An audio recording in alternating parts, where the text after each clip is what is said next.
Hello everyone, বহুত দিনৰ পিছত আজমাস ব্লগছৰ নতুন এটি ভিডিঅ'লৈ আপোনালোক সকলোকে স্বাগতম জনালো। মই লং ব্লগ বহুত দিন অনা নাই, পিছে মিনি ব্লগবোৰত আপোনালোকে মোক সকলোৱে মৰম দি আছে, তাৰ কাৰণে অশেষ ধন্যবাদ। ইমান বেছি গৰম পৰিছে, সেইকাৰণে আজি ভাবিলোঁ দিনৰ সাজত কচু টেঙা তৰকাৰীকে খাওঁ বুলি ভাবিলোঁ। ৰ'দজাক চাওকচোন, একদম টেঙা তৰকাৰী খুৱাই ৰ'দ কৰিছে। এয়া দেখিছে কণ বিলাহী ঘৰৰ হয়, আৰু এইটো যে শাকটো দেখিছে এইটো টেঙেচি শাক বুলি কয়। মই পিছে বিয়াৰ আগত নাজানো, বিয়াৰ পিছতে জানিছোঁ। এয়া দেখিছে ঘৰৰ কচু হয়। সব ধুই ধাই এইখিনি অৱশ্যে মই ধোৱা নাই, এইখিনি সব মোৰ শহুৰ আব্বাই ধুই মেলি দিছে। ইয়াত আহি পেলাই পাকঘৰত মই লাগিলোহি। দেখিছে নহয়, প্ৰেছাৰটো সৰু আৰু শাকখিনি ওপৰলৈকে গৈছে। কচুখিনি পিছতে মাক কৈছোঁ এতিয়া কি হ'ব, শাকখিনিটো ওপৰলৈকে গ'ল, কিন্তু মায়ে কৈছে চিন্তা কৰিব নালাগে, চব জহি যাব। কোৱা মতে কাম, গোটেই শাকখিনি জহি গ'ল। তাৰপিছত এয়া যেতিয়া শাকখিনি জহি গ'ল, শাকৰ পৰা পানী ওলালে। তাৰপিছত তাৰ ওপৰত দাইল দি দিলোঁ। বিশেষ তেনেকুৱা একো নাই, টেঙা তৰকাৰী বুলি ক'লে। এয়া কণ বিলাহী, টেঙাটো কম হ'ব বুলি আৰু অলপ ডাঙৰ বিলাহীটো যে পায়, সেই ডাঙৰ বিলাহীটো দি দিছোঁ, আৰু লগত টেঙেচি শাকটো আছেই। গোটেইখিনি একেলগে টেঙা তৰকাৰীখিনি ওপৰতে দি দিম। দাইলখিনি দিয়াৰ পিছত কুকাৰৰ ঢাকন লগাই 3টামান চিটি মৰাই ল'লোঁ। এতিয়া চিটি যোৱাৰ পিছত কুকাৰৰ ঢাকন খুলি পেলাই চাইছোঁ, ধুনীয়াকৈ গোটেইখিনি সিজি গ'ল। অকণমান ওপৰতে গৰম পানী দি দিছোঁ। গোটেই মিশ্ৰণখিনি ভালকৈ যেতিয়া উতলি গ'ল, উতলি অহাত এতিয়া তেল মাৰিব লাগিব নহয়। বেলেগ টাৱাখনত মিঠাতেল নহৰু লৈ তাত টেঙা তৰকাৰীকণ এনেদৰে অকণমানকৈ দি দিলোঁ। তাৰপিছত টাৱাখনৰ পৰা আকৌ কুকাৰটোত দি দিলোঁ। অলপ গোটা গোটা হৈ থাকিলে খায়ো ভাল নালাগে, সেইকাৰণে ভালকৈ যাতে মিহলি হৈ যাওক, তাৰ কাৰণে অকণমান হেতাখনেৰে ভালদৰে হেঁচি পেলাই গোটেই মিশ্ৰণখিনি মিহলি কৰি দিছোঁ, যাতে মিহি হ'লে খায়ো যাতে ভাল লাগে। এয়া টেঙা তৰকাৰী ৰেডি হৈ গ'ল মোৰ। একদম টেঙা তৰকাৰী গোন্ধটো যে নাকত লাগিছে, ইমান বেছি ভাল লাগিছে নহয়।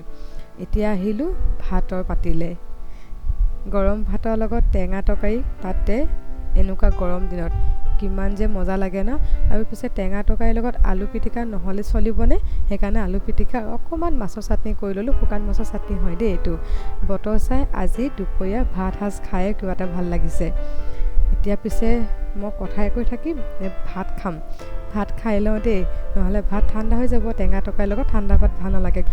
একেবাৰে পিছদিনাখনহে লগ পাইছোঁ। পিছদিনাখনো দেখিছে ন কেনেকুৱা ৰ'দ দিছে, একদম ইমানে ৰ'দ দিছে, মানুহক জুৰুলা কৰি দিছে দেই। আজি পিছে মোৰ ভাগিনজনী, মানে মোৰ বাই শাহু ছোৱালীজনী স্কুলত বিহু প্ৰগ্ৰাম আছে বোলে, কিন্তু এই ভিডিঅ'টো বনোৱা কেইদিনমান হ'ল। পিছে মই আপলোড দিয়াহে দেৰি হৈছে। মই কিবা কাৰণত এডিট কৰিব পৰা নাছিলোঁ, যাৰ কাৰণে মই মিনি ব্লগবোৰহে এডিট কৰি আছিলোঁ, আৰু আপোনালোকৰ মাজলৈ মিনি ব্লগ লৈ আহি আছিলোঁ। বহুত দিনৰ পিছত যিহেতু লং ব্লগ আনিছোঁ, সেইকাৰণে এই বিহু প্ৰগ্ৰামটো হোৱা কেইবাদিনো হ'ল। আৰু তাই ৰাতিপুৱাতে আহি পালেহি মামীয়েকৰ ওচৰত। মই প্ৰথম ৰাতিপুৱা তাই আহি পোৱাৰ আগত গা পা ধুই আজৰি হৈ ল'লোঁ, যিহেতু মোৰ আজি বিয়া এখন আছে, তালৈও যাব লাগিব। তাইক সোনকালে উলিয়াই ল'লোঁ। খোপাটো চাওকচোন, তাইক ইমান মৰম লাগিছে ন কাপোৰযোৰৰ সৈতে। সৰু ছোৱালীবোৰ যে বিহু সাজত ইমান বেছি ধুনীয়া দেখোঁ ন, মই বহুত বেলেগ এটা মৰম লাগে ন তেওঁলোকক দেখিবলৈ।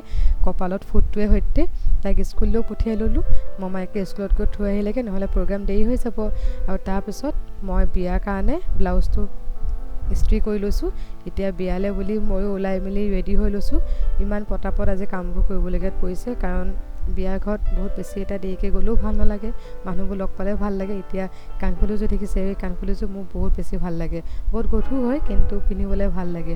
বিয়া ঘৰৰ কাৰণে ওলাইও আহিলোঁ, তাইকো লগতে লৈ আহিলোঁ। এতিয়া তাইক ঘৰত নমাই আমি বিয়া ঘৰলৈ গৈ আছোঁ।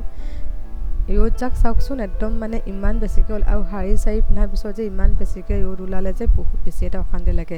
পিছে এই শাৰীখন কোমল হয়, সেইকাৰণে পিন্ধিবলৈ আৰামো লাগিলে বাৰু। বিয়াখন পিছে দৰাই কাইলৈ কইনা আনিবলৈ যাব। আজি গোটেই মানুহখিনিক ৰিচেপশ্যন এটা ধুনীয়াকৈ দি লৈছে। ইমান ভাল লাগিলে বিয়াখনত গৈ, বহুত চিনাকি মানুহ লগ পালোঁ। বিয়া ঘৰৰ পৰা খাই বৈ ওলাই আহিলোঁ।